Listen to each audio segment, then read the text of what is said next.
My country 'tis of thee, sweet land of kill 'em all and let 'em die.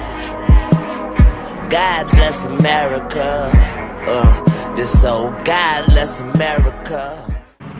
July 10th, 1754, 7 delegates of the 13 colonies meet at the Albany Congress to discuss unification for the upcoming French and Indian War. They adopt the Albany Plan that places the colonies under a unified government. The plan failed because colonists were hesitant to give up their power and form a self-government to a larger body. This was the first step towards merging the colonies because it was the first proposal to unify the colonies as a collective whole under one government.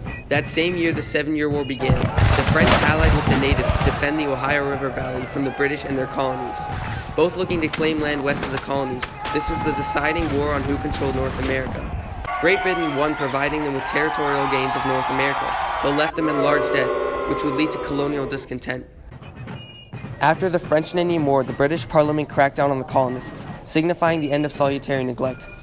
Salutary neglect lasted until 1763, and prior to that, the colonies had more freedom for self-government and free trade due to the lack of British rule. Their relationship with the British during this time was better because the colonists weren't oppressed by their rule and were loosely governed by the British. The end of salutary neglect contributed to, once again, colonial discontent. To prevent further wars and tension between the natives and colonists, the British enacted the Proclamation Line of 1763.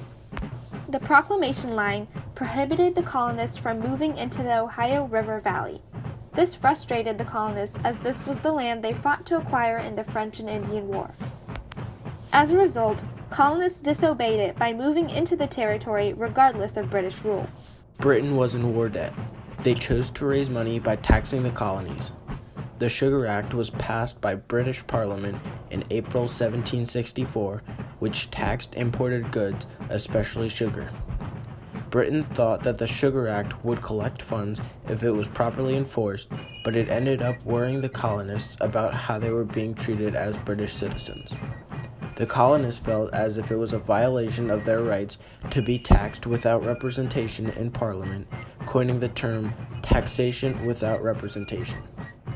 After the war, Lieutenant General Thomas Gage was the commander-in-chief of forces in British North America, and he was finding it hard to find housing for British troops.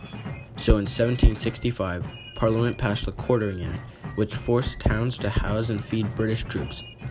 This was resisted by the colonies in 1766 when British troops arrived in New York City and the Provincial Assembly refused to comply with the Quartering Act, resulting in Parliament suspending New York's governor and legislature, but it never happened because New York agreed to contribute money. In 1764, Parliament passed the Stamp Act, which was the first direct tax in the colonies. It required all paper goods and printed materials in the colonies to be stamped to certify a document's legitimacy. Because it was a direct tax, the colonists were worried about stricter and more expensive taxes because it was a large step up from the Sugar Act. The Townshend Acts were passed in 1767 to govern the colonies with more control. It placed taxes on imported goods and luxury items such as sugar, lead, paint, and tea. It also allowed for writs of assistance, which were unwarranted searches and seizures, mainly implemented to prevent smuggling. The Townshend Acts also implemented vice admiralty courts, which forced colonial criminals to go to trial in British court, not a jury of their peers. These acts sparked American patriotism, as colonists believed this was abuse of Great Britain's constitutional relationship with the colonies. With the repealment of the Stamp Act, the colonists were in a rebellious mood, and redcoats had to be sent into Boston to regulate tea smuggling, which had been prevalent due to the tea tax. On March 5, 1770, a group of redcoats fire upon 60 colonists, killing 5, including Crispus Attucks. This is known as the Boston Massacre of 1770. Paul Revere's engraving of the Boston Massacre was an incredibly effective piece of war propaganda. The engraving depicts the British as the aggressors, influencing public opinion. This rattled the colonists and set in motion the use of propaganda. In 1773, the colonists were still furious with the Tea Act and decided to take action. A group called the Sons and Daughters of Liberty, led by Sam Adams, who were originally formed to fight British taxation through the Stamp Act, dress up as Indians, dumping millions of dollars worth of tea into the Boston harbor. Sam Adams was one of the founding fathers of the United States and the leader of the American Revolution movement. The Sons and Daughters of Liberty were known for harassing British tax collectors and no taxation without representation. From the Boston Tea Party came the intolerable acts that were put in place to punish the colonists, especially in Boston. Britain enacted the Boston Port Bill that shut down the Boston port until all damage was paid for.